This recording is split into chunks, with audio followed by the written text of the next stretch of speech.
Something I learned about being a whistleblower, being a truth seeker, being tethered to the Most High, being one with the Most High. Most of my life I have been rejected.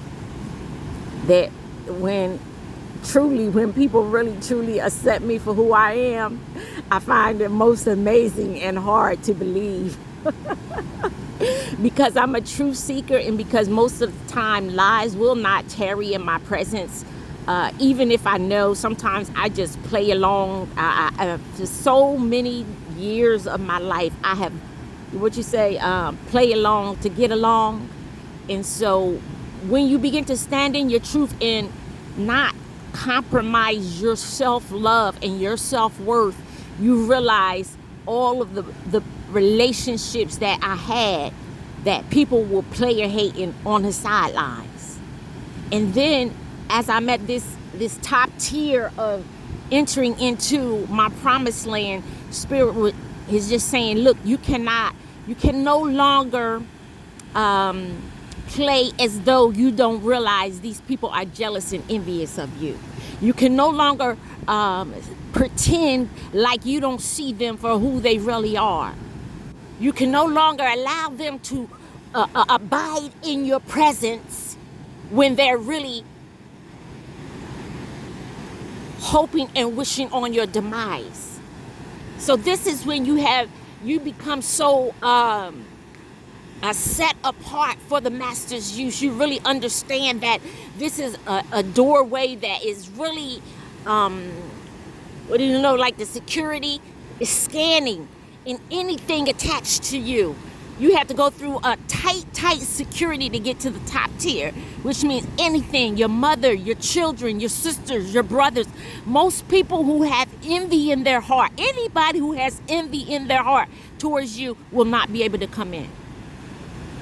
Anybody who has told lies against you and talked about you behind, when you got up from the table and they continued to talk about you, they cannot come in.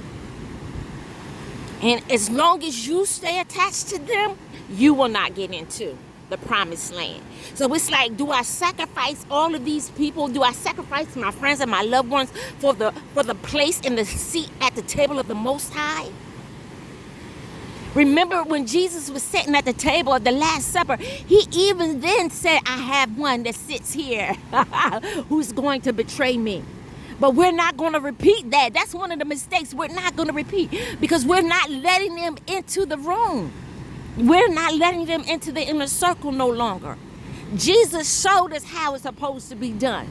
And the only people who are going to sit and break bread with you are people who are truly a part of the plan of your tribe, the Master's plan for your life.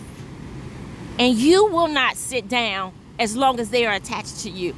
And that's when the sacrifice comes in. Are you willing to sacrifice those loved ones?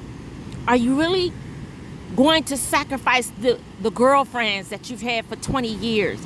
Are you going to sacrifice your sister or your brothers or your mother or your father who has been sitting up hating on you all along? Will you do that for what it is I have? And you have to remember, when Jesus was on that walk, people, he said, one of them said, I remember even Elijah said that. One said, I need to go back and tell my mother and my brother. He said, but once you put your hand to the plow, don't look back. Who is my mother? Who is my sister?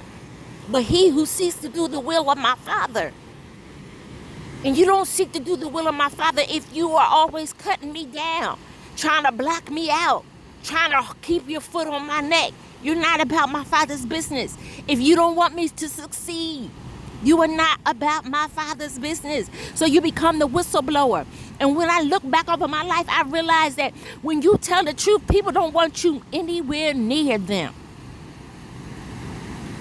When you call people out on their BS, they want you to get as far away from them as possible. The moment you allow people to know that you can see stuff, they come against you. I am reminded of a pastor that, I went to, and I went to him in privacy, it was just between he and I. And I said, the Lord said, what is this bleating of the sheep that I hear? And I had never even read the scripture or heard the scripture in the Bible before. I'm not one of those people that read the Bible over and over and through and through. No, I have not, and I will not.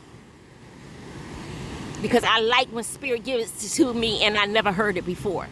I love the way he gives it. He downloads it to me. I love the way he puts the words in my mouth. I love it.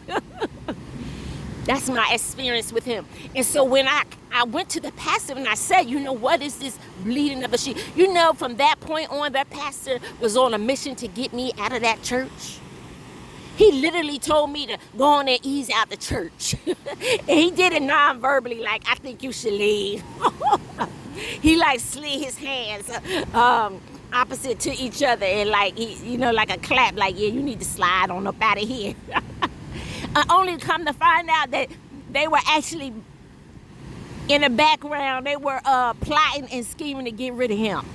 So even though he was trying to come up against me, he shot himself in the foot. They come in and kicked his butt out too. I laughed, but they kicked him out. Can you imagine?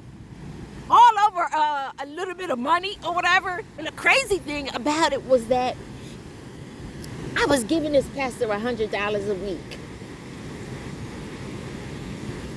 Tithe. I was giving my tithe to the pastor. So he would have no reason to steal money. But instead, he started taking his gas money out the offering or whatever, taking what he wanted, I guess. Come to find out, the man was using the credit card to pay his mortgage and do all kind of crazy things. But I gave him warning. But he didn't like that I gave him warning and that I called him on his ish. Instead, he wanted me to get the freak away from him. Far away from me. I don't need you holding me accountable to nothing. The Most High going to hold you accountable. And he sends his prophets to warn. And you have to warn. In every instance, I don't regret anything. Because the way he has trained me and brought me up, the Most High trained me. Do you understand what I'm saying? No man gets the glory off of what I am and who I am and how I do what I do. No man gets the glory. The Most High gets all of the glory. But he will raise you up.